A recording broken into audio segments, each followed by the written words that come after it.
Hey all, this is Brown at IF Brown, and tonight we're going to be talking about issues 21 through 24 of the 90s Ghost Rider series. And before I get into the synopsis and review, I just want to go ahead and show you all the artwork for the covers real quick. So you have a classic Joe Quesada cover for Ghost Rider number 21. And then you have Mark Texeira cover with issue 22, and probably one of my personal favorites as far as Ghost Rider covers go. And, of course, you got Ghost Rider wiping the floor with Deathwatch's ninjas, but you have Deathwatch himself, with this mask, hovering and, looking on in the background, very kind of abstract there. You have issue 23, which is actually not a bad cover. It's just, I think that it's a little bit on the nose where, Ghost Rider's screaming that Deathwatch will die for this. And to be sure, it's actually a pretty intense issue, but I just feel like, with this exclamation here, it sort of, takes away from the power of the visual, Last but not least, got issue 24. And while I like the cover, I think it would have been better if we'd gotten to see maybe more of Deathwatch's face as opposed to just his profile. But you have another a good cover by Mark Texeira, and this issue also marks Mark Texeira's last work on the series as a regular artist. So it's a bit of a milestone in that regard, but also it marks the series having been around for 2 years at this point. So for a fledgling title, that's rather impressive. So what I'm probably going to do is leave the links to the reviews that I did for Ghost Rider Danny Ketch Classics volumes 1 and 2 in the description of the review, simply because the events in these 4 issues transpire due to events and plot threads that were in those 2 volumes. And so, and a lot happens in these 4 issues.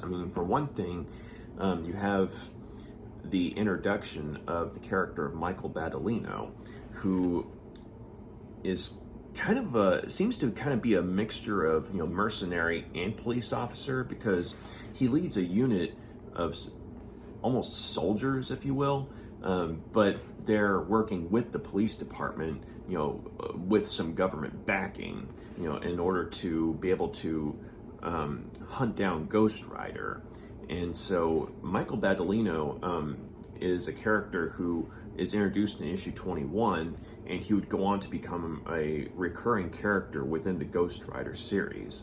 And out of respect to those who haven't read the series, or haven't, checked out certain tidbits about Ghost Rider beyond the series, I'll just say that Michael Badilino becomes an important character later on, whereas here, though, his introduction is set up in such a way to where it's like, yeah, the action scenes that he's in are pretty cool, but, his characterization is kind of like, a couple of other reviewers have pointed out that he may as well be Steven Seagal from the early 90s, in a Ghost Rider comic, because he's a, badass cop who doesn't play by the rules and what have you. Although he kind of looks like Frank Castle the way he's drawn initially, though. So I remember there were a couple of people who were talking about having read the issue back in the day and had initially thought that Michael Badilino was in fact Frank Castle, simply because of how he was drawn. But once they read the dialogue, they're like, okay, this is someone else. But so yeah, Michael Badilino, not exactly the best start for his character, but he does become a bit more well-rounded as the series goes on, and so some of the stuff I've read, some of it I haven't, so it's going to be interesting, seeing how things go from here. So he makes his first appearance in issue 21, and he's leading a special task force made up of former fellow soldiers of his, because through lines of dialogue, it turns out that they had done mercenary work together, back in the day, but they're working with the police department in order to be able to take down Ghost Rider, hunt him down, and then take him down. And so Danny Ketch and Ghost Rider, though, in the meantime, are both going after the villain Snowblind, because Snowblind has, amongst other things, been in the employ of Deathwatch, and he's also a major drug runner, or I should say he's a major drug lord. And a lot of the drugs that have turned up in the city as of late can be traced back to him. And so Ghost Rider and Danny Ketch are wanting to go after Snowblind in order to, cut down on the drug problem, but also, to get him to lead them to Deathwatch, because they know that Deathwatch is the one who's been pulling the strings. And we're talking since way back in issue 1 of the series. And of course, Michael Badilino and his task force, they're wanting to go after Snowblind because they know that Ghost Rider's going after him. And so you've got 2 or technically 3 different forces going after Snowblind for one reason or another. And so, basically, Snowblind's operation ends up getting turned upside down, and he appeals to Deathwatch for help, but unfortunately for him, Deathwatch doesn't brook liabilities very well, and so he basically cuts off Snowblind and leaves him on his own. And so when Danny Ketch and Ghost Rider are able to pinpoint where Snowblind is, they basically when Danny Ketch turns into Ghost Rider, Ghost Rider is able to track down Snowblind, and they have a sort of final confrontation with one another. And Snowblind, by way of using his white field, is able to put up a decent fight, and he's able to at least knock Ghost Rider around a bit. But unfortunately, though, for him, Ghost Rider ends up, getting the upper hand and beating the daylights out of him, to a point where, this guy is going to need to, go to a hospital. But further misfortune follows Snowblind in the presence of Michael Badilino, who comes onto the scene, after Ghost Rider's made mincemeat of the poor guy, and Badilino takes his gun out and basically shoots Snowblind, and mortally wounds him. And because at that point Snowblind was telling Badilino that hey, he's got friends in high places, you gotta you gotta follow the rules and all this stuff, and you gotta basically trying to pull the whole I have rights card.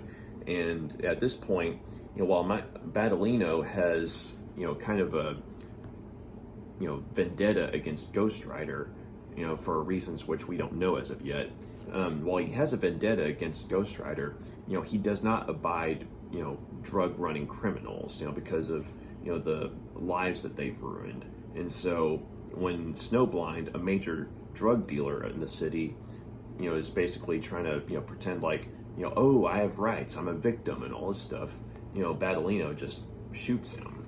And so one of the things that also transpires is that in Deathwatch, in the process of cutting Snowblind off, uses his connections in the media, to basically broadcast Snowblind's image, to the public.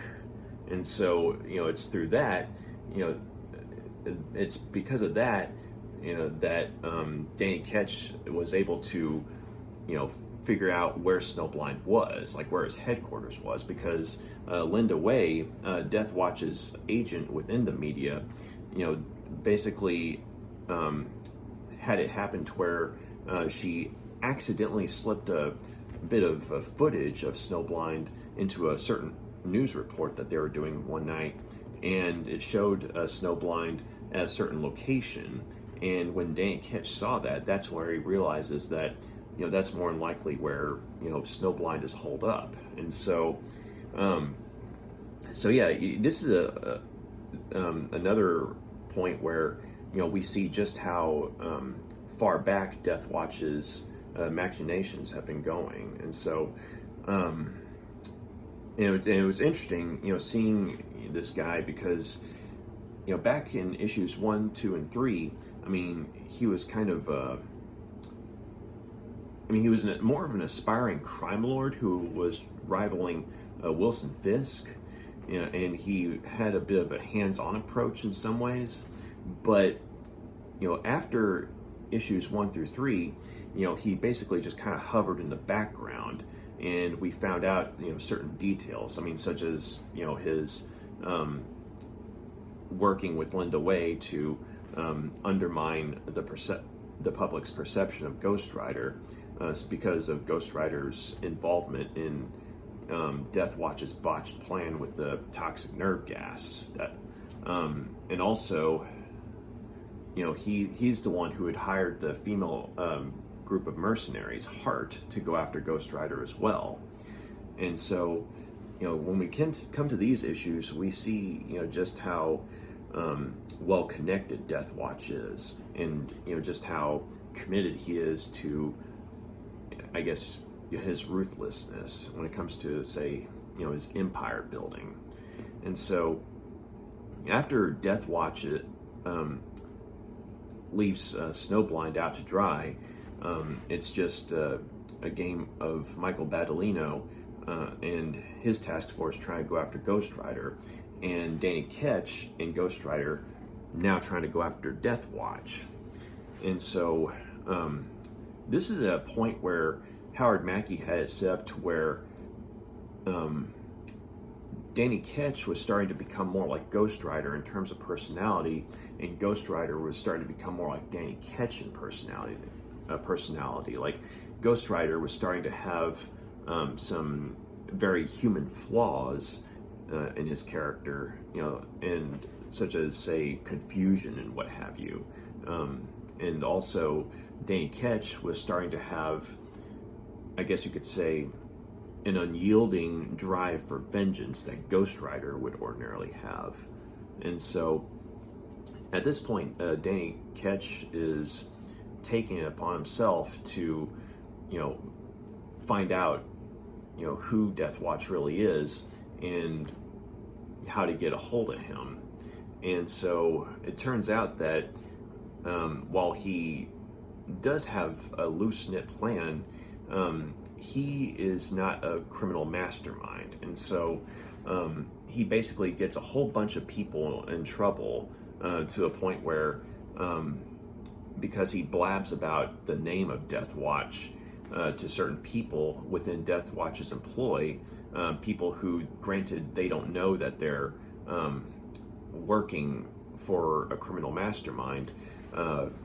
Because of this, they become liabilities for Deathwatch. And so Deathwatch has some of his ninjas, go after some of these people, including, one of Danny Ketch's friends, and who ends up making the acquaintance of, this one lady who, Danny was basically trying to get to talk about Deathwatch, because he was able to figure out, where Deathwatch's base of operations is, but he didn't really know anything about Deathwatch himself. And so, he knew, he was able to figure out, where Deathwatch basically kept his seat of power, and also just kind of like his public persona, but he didn't know how to get to him on a personal basis, or on a personal level. And so, unfortunately, though, he ends up getting a lot of people, involved that don't need to be. And, it is kind of a slap in the face for him, because he thought that he could just, go in and play the hero or the no-nonsense, tough guy. But unfortunately, he's just, a young adult. And, he's not, he turns into Ghost Rider, but he's not Ghost Rider himself. And so,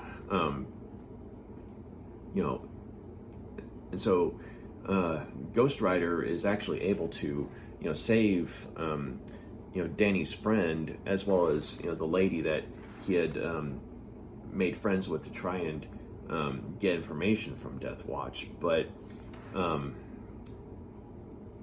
at the same time, Deathwatch, it makes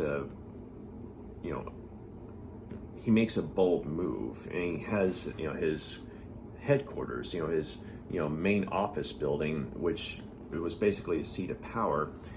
He has a portion of it devoted to charity, namely, it's like a one big shelter for the homeless. And he makes a big deal about it with his connections with the media, and Linda Way's, singing his praises and everything. And so, at this point, the public, loves the guy. But once Danny sees, him on the news, he realizes, okay, no more, tough guy detectives. It's time to just go all out. And so he turns into Ghost Rider one night and, heads over to, Deathwatch's headquarters. But it turns out that, it's a trap, because once Danny gets to, the part of the building where Deathwatch would ordinarily be, there's just a recording, or at least, there's a call for him, and, it's come through on these speakers, and Deathwatch, basically, says that, Ghost Rider's been a thorn in his side for too long. While he has been fascinating to watch, the time's come for, his story to end. And so he basically, just levels the building, like blows it up from the ground up, and the building just comes crashing down to the ground. And, Ghost Rider ends up being buried alive, along with like hundreds of other people in the building. We're talking like, people who were initially in the employ of Deathwatch, but they just thought it was a regular office job. And then you have, the homeless people that were being invited in, and there's like hundreds of them, right? And so, Ghost Rider is having to, dig his way out, not only get himself out, but he's also trying to get as many of the, survivors out as he can. And so, so what ends up happening is Linda Way, under Deathwatch's orders, is, spinning a story that Ghost Rider went into the building and destroyed it himself, to further enrage the public, right? And so, the authorities, with the fire department, they've been able to, turn up a couple of bodies, but not so far, very few, if any of them, have actually survived the explosion. And so, it's looking very grim. But right when Linda Way is in the process of spinning the story, right, that's when Ghost Rider is finally able to resurface, and he's got some of the survivors with him, like the ones that he was able to find, and this is on live television, mind you. And so he's the one who's leading the survivors out, and so Linda's trying to cut the feed, but our cameraman's like, say, hey, I'm sorry, but we're getting calls from the boss, or as in the studio boss, to keep it running, because this is a very interesting development. It's like this guy we're saying is a massive mass murderer, is actually a hero. And so there goes Linda Way's plans, to follow Deathwatch's orders. And so she's having to reluctantly sing Ghost Rider's praises. But after Ghost Rider gets the survivors out of the ruins of the building,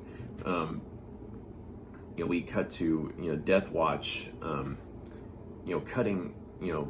cutting his ties with his former organization, simply because as that was his seat of power, and that was kind of like the representation of his I guess you could say mortal disguise as a businessman. he's basically embracing, his criminal persona entirely. And so, he kills a few other people that, worked with him, just so, that way there'll be no more connection to him or with him. And he, as far as, everyday business dealings go.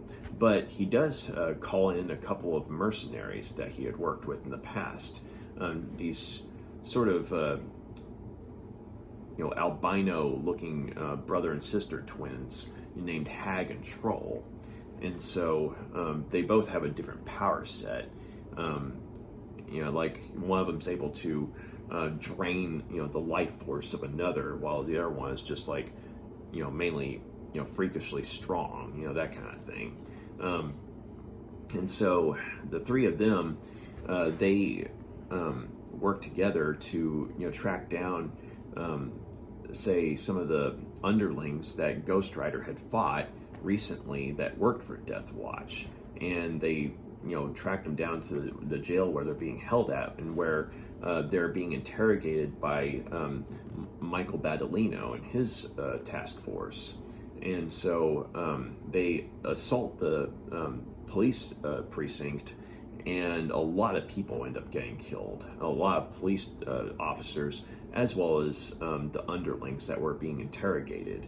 And so they're actually able to drive Deathwatch and Hag and Troll away once Badilino gets a lucky shot on Deathwatch, because while the task force is outmatched by Deathwatch and Hag and Troll, I mean, these guys are professional mercenaries as well, or I guess you could say professional soldiers, if you will. And so they're a little bit more, I guess you could say, tougher than your average, police officer. And so that's why, they're able to at least drive off Deathwatch and, Hag and Troll, but not before they're able to, kill, any of the underlings that are still being held by the police department.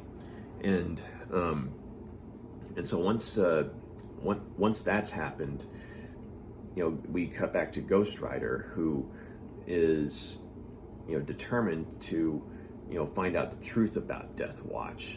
And so, he tracks down, he finds out where Snowblind's being held at, because it turns out the Snowblind is still alive, just mortally wounded, or I guess you could say grievously wounded, because, it's not looking good for him. Like he's, basically all messed up. I mean, and he's got bandages over where his eyes were. And so it was, I guess you could say it was a combination of Ghost Rider's prior beating and Michael Badilino, shooting him that, put him in this state. And so he's actually being guarded by police officers, and Ghost Rider's having to, push his way past them. And he warns the officers that while, he is on the same side as them, nothing's going to stop him from finding out what he needs to know from Snowblind. And so, he demands answers from the guy who's, hooked up to a life support system. And he's pointing out that, he's made a vow to never take a human life, but nonetheless, Deathwatch needs to be stopped. What can Snowblind tell him about him? And so Snowblind, he readily agrees to talk, because at this point, I mean, he's been screwed over by Deathwatch. Deathwatch was the one who hired him and then left him out to dry. And so, he tells Ghost Rider, everything he wants to know, but he also says, hey, let me make this, non-killing vow, thing easier for you. Deathwatch isn't human. And so, that frees up a lot of space in terms of, say, Ghost Rider's morality and being able to do what needs to be done while not quite, breaking the vow they made. And so, shortly after that, Ghost Rider, once he turns back into Danny Ketch, is left to try and, you know, say his goodbyes to, you know, say, you know, family and friends, and he even calls Johnny Blaze, you know, to tell him what's going on, you know, or what might be about to happen. And Johnny Blaze is, you know, trying to tell him, speaking as someone who was once obsessed with a mortal enemy, you know, you might want to step back from this, you know, and wait until, you know, you have a better plan of action, you know. But, you know, Danny isn't having it, and so so as he's making plans to, you know, take out Deathwatch once and for all, you know, Deathwatch, you know, he is making plans to take out Ghost Rider.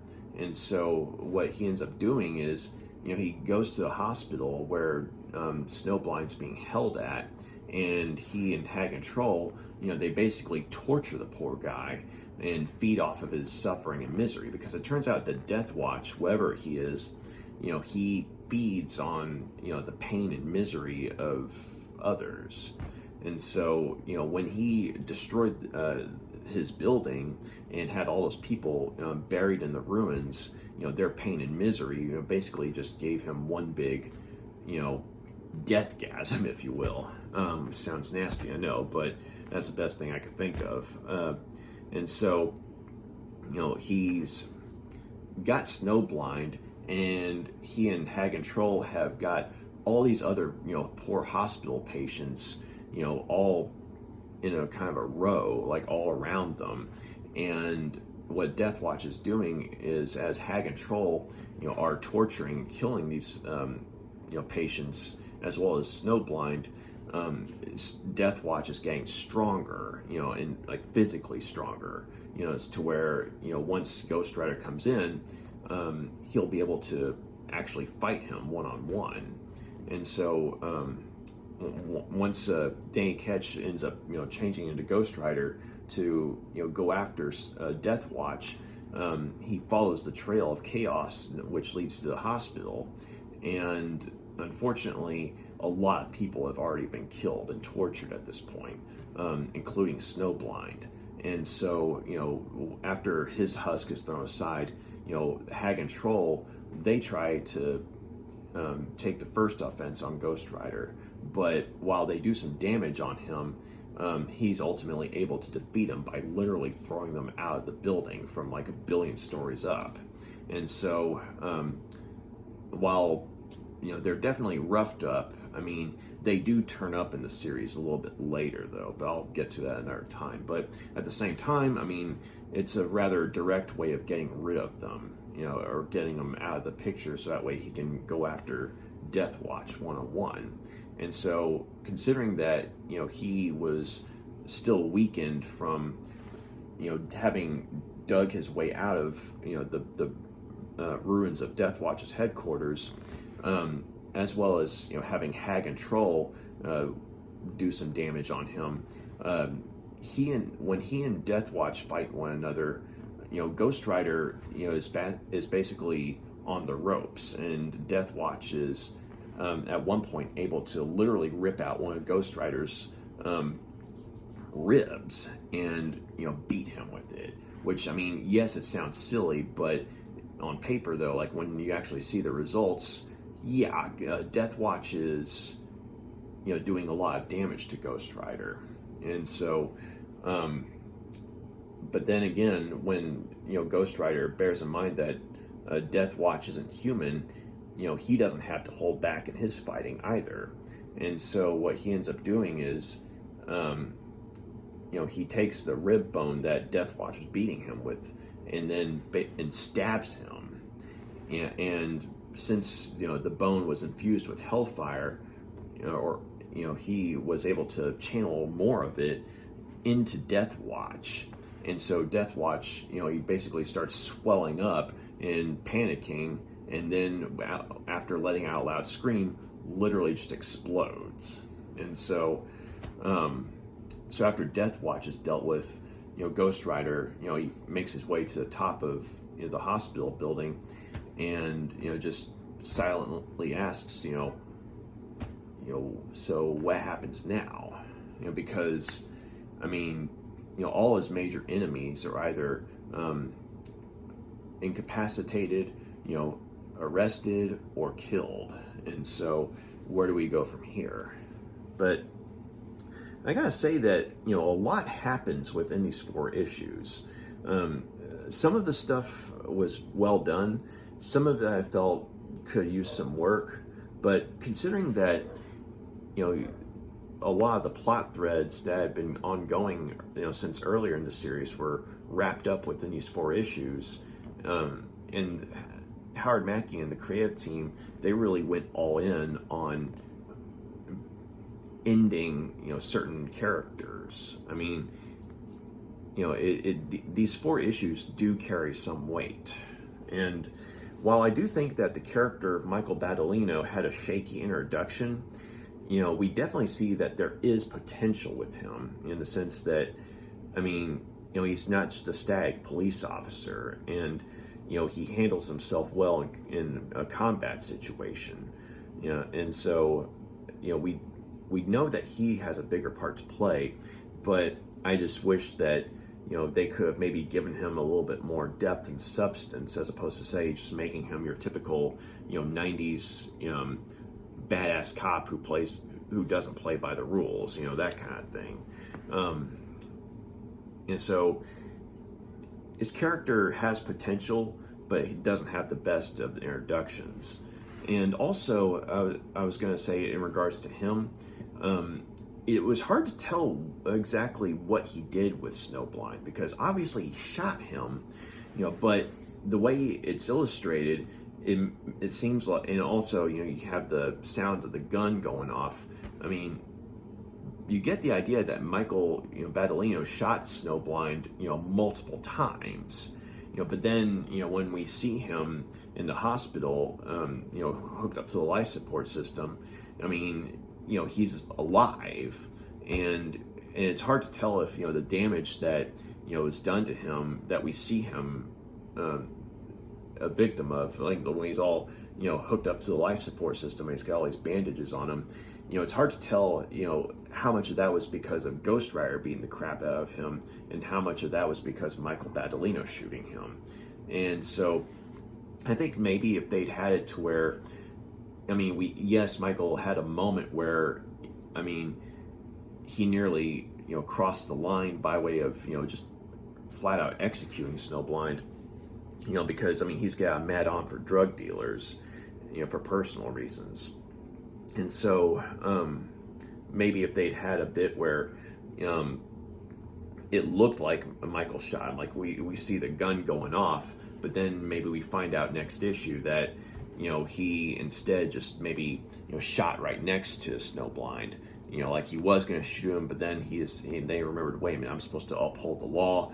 All right, and maybe shot next to him or something, and had him arrested and taken to a hospital. Like maybe if they'd had something like that go down, where we'd actually gotten to see it, or even just have a couple of characters reference something like that happening, then Snowblind's appearance and still being alive in issue 23 would make more sense than, say, issue 21 ending with, Michael shooting him a dozen times. At least we see his gun going off a dozen times, and we know that he's got his gun on Snowblind, who's, on the ground. See, because the way that the issue ended, it was one of those things where it was like they were trying to, point out that there were points of commonality, between Ghost Rider and Michael Badilino, and make it ironic that, one of these monsters is trying to, hunt down the other, and the other one's not even aware of him, that kind of thing. But I just think that they could have shown better what happened as far as how that final confrontation went, because, it really does look like Michael just straight up kills the guy, but when he turns up alive again, it's like, okay, did Michael just shoot him like 6 times in the face, and somehow all it's put on him is, all he needs is some bandages or something? But then again, I just think that a lot of that was because of Ghost Rider, beating him up, and maybe Michael just shot him actually shot him once, but then maybe he just kind of aimed elsewhere, and fired at something else the rest of the time just to get the frustration out. I don't know, but I think that unfortunately was a bit of a misstep on Howard Mackie's part. Because I mean, the action scenes, I mean, they're very intense. Both when he's got Ghost Rider, and Michael Badilino, going after someone. I mean, Howard Mackie is able to work with the creative team to come up with some good action scenes. And, Ron Wagner in issue 21, and then you got Mark Texeira in issues 22 through 24. I mean, the action scenes all look, very well done. And obviously, the artists work well with, Howard Mackie's script. But I just think that they really, could have smoothed some things out if they had something go down similar to what I had described, like in another scenario. Like, Michael Badilino had just, maybe like he had been about to shoot Snowblind, but then kind of came to his senses. But at the same time, he's like, hey, I'm letting my frustration out somehow. And just maybe shot right next to Snowblind, just to scare the crap out of him and then have him arrested. I think that would have been a better way to do things. And so, because as it is, it's just kind of like, how the hell is Snowblind still alive? At that point, I mean, yeah, he's obviously not long for this world, but at the same time, he's still alive, and it's like, that's ridiculous. But also, like, the artwork overall is very well done, and it's very much in tone with the grim and gritty art that's been so prevalent in this series since the beginning. But there are some instances where it seems like the artwork is a bit rushed, and which is ironic because the majority of the artwork is very well done. But in these moments where things are getting rushed, it kind of takes you out of it, because it's like you have these rushed pictures, but at the same time you have these really well done pictures kind of surrounding the rushed pictures. And so when you get to the rushed pictures, you're just kind of like, what the hell's this? That kind of thing. And I think maybe there may have been some deadline issues or something, and maybe that explains why an artist as good as Mark Texeira, suddenly on a couple of pages just kind of went rather quickly, because these quick pages, they sort of contrast the usually well done pages that Mark Texeira did. But so yeah, I mean, so just bear in mind that I think maybe there were some deadline issues, or maybe they were just really trying to wrap up this particular plot thread for reasons of eagerness or what have you. But beyond those two flaws, I think these 4 issues are better than I remember them being, because the first time I read them, I thought it was pretty stupid for Danny Ketch to do what he did in terms of, say, trying to go after go after Deathwatch himself. And I do like the touch, where, Johnny Blaze actually tries to advise him, to have a better sense of strategy if he's going to insist on doing that. But, he doesn't listen to Johnny's advice, and as a result, a lot of people get needlessly endangered.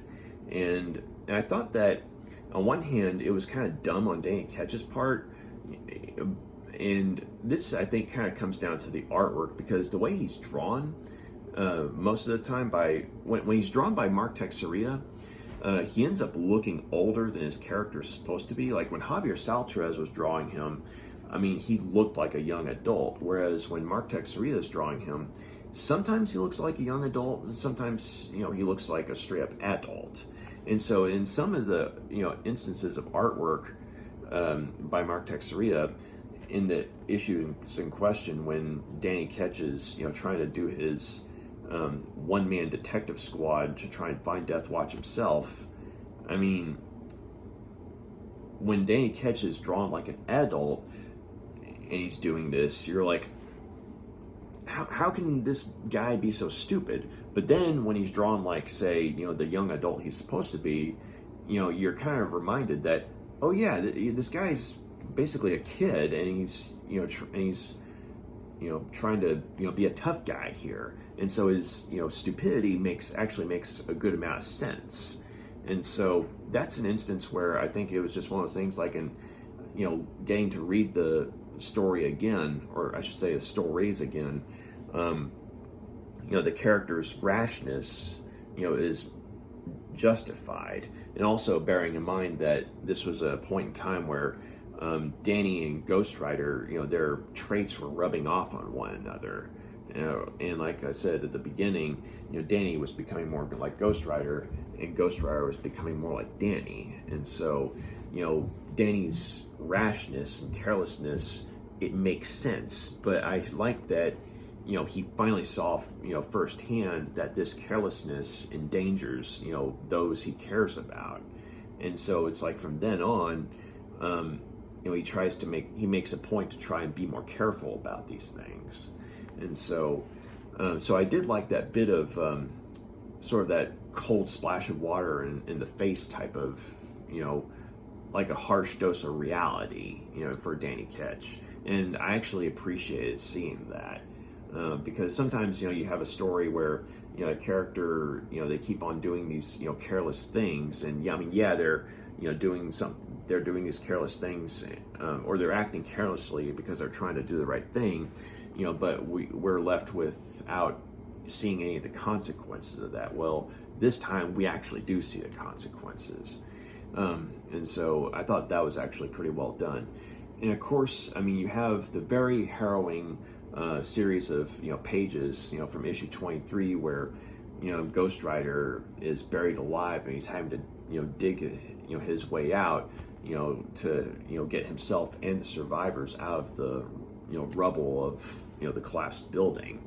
And seeing as how these issues were written in the early 90s, it was very eerie reading about something like this happening in New York City. And then fast forward to September 11th, 2001, we really do have buildings collapsing like that. And so I was like, damn. So yeah, it's just some of these pages of art hit a lot differently in hindsight, because at the time you're like, oh wow, this is just a series of intense panels of art or pages of artwork with Ghost Rider buried alive and trying to dig his way out. And because, to be sure, they are some intense pages of art, but then if it causes you to sort of recall the collapsing buildings of, say, something like 9/11, though, which happened several years later, you're kind of like, yeah, these pages definitely hit closer to home. So and also I liked seeing how Deathwatch finally got to become front and center once more after his appearance in issues 1 through 3. Because when we saw him in the background in issues after that, it was just as a background figure, like someone pulling the strings and what have you. And so it was good to see Deathwatch in the field again, as it were, where we got to see just how dangerous he really was or is. And I like that we didn't get the whole revelation as to exactly what he was. We just got that one bit from Snowblind that Deathwatch isn't human. And so there was a bit of ambiguity when it comes to, say, in some of the earlier issues of Ghost Rider, like, okay, is this something supernatural or is this something man-made, that kind of thing. Like, there was speculation as to, is Deathwatch a mutant, or was he changed by something?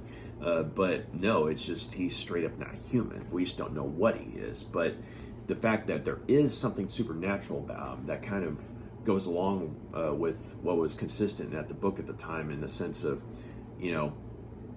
Ghost Rider was initially the one straight up supernatural element of the book, whereas other elements they were kind of toyed with, unless of course you count something like Doctor Strange and Nightmare when they guest starred in the book. But but then of course you had characters like Deathwatch and Blackout. You had ambiguity with what who and what they really were, that kind of thing. So seeing Deathwatch, I mean, even though we don't get all the answers, I mean, we get some confirmation that he is something supernatural. We just don't know what. And also, the characters of Hag and Troll, while we don't see a whole lot of them, I did think that they were rather freaky when it comes to what they were doing to their victims. And so they sort of look like albino mercenaries, but at the same time they live up to their names of Hag and Troll. And I'm pretty sure that, if I remember correctly, they turn up in the series again later on. I don't know under what circumstances, but we do get to see more of them. But I also liked how, I mean, even though Ghost Rider was in a weakened state, I liked how he basically just tossed him out of the building. I mean, like a very direct approach. And so I thought that was, kind of amusing. It was kind of like, Ghost Rider, I mean, he was already, beaten up from, having, gone through a collapsing building, and then, or having a building fall on him, and then you got Hag and Troll, doing their damage to him. And so when he throws him out, it's just kind of like him saying, enough, and so on some dark, twisted level, I thought that was pretty funny. But and I liked seeing the fight between him and Deathwatch when the two of them finally throw down, and I appreciate how they had it to where, I mean, yes, Deathwatch is defeated, but he actually puts up a good fight and nearly kills Ghost Rider, if the visuals or anything to go by. But I mean, the fact that he literally ripped out one of Ghost Rider's ribs and just beat him with it and nearly killed him, I mean, with his own bone, I mean, I thought was pretty hardcore. But then, of course, Ghost Rider, I mean, with his Hellfire, I mean, is the one who turns the tables on Deathwatch. And it was kind of like he lured Deathwatch into a trap almost. I mean, he knew that he was going to take some damage, but if Deathwatch got too cocky, he'd be able to turn the tables on him. And that's exactly what happened. And that's how he was able to get a hold of his own bone again and stab Deathwatch with it. And so, I mean, that was like, damn, way to go, Ghost Rider. Of course, seeing Deathwatch explode the way he did, I mean, that was kind of like, you deserve that, pal. I hope it was painful, which it looked like it was. So yeah, I mean, I also liked how, the creative team did a good job of, having Ghost Rider, gradually, get rid of these dangling plot threads. And so we finally came to, one of the characters that had been with, the series from the beginning, and we have him taken out, at least at this, for now, in a rather memorable manner. And we also got to see that this character, was actually dangerous. I mean, not just on a, criminal underworld level, but in a, pure, physical curiosity level. And so, so it really does feel like, there's a big change on the horizon, which, it turns out was true, but it actually, regardless of whether, this big change ended up being a good thing or a bad thing, I mean, the fact that it felt like change was coming, and so, but we don't know what's on the horizon, and all we know is that old business is done, new business is coming. And so, and I also liked the last page in issue 24, which has guest art by, let's see, it was Andy Kubert.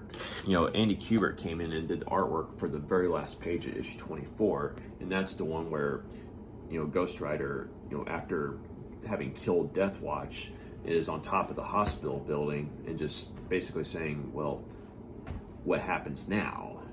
Because it's almost like a breaking the fourth wall moment, because, I mean, he's wrapped up all the plot threads, that, or most of the plot threads have been ongoing since issue 1, and most of his enemies are dead or incarcerated, and so where do we go from here? And he's basically just turning to us, the readers, and we're like, we don't know, but we want to see what happens next. And so it's interesting because issue 24, seems like if this was a TV show, issue 24 would be a good season finale.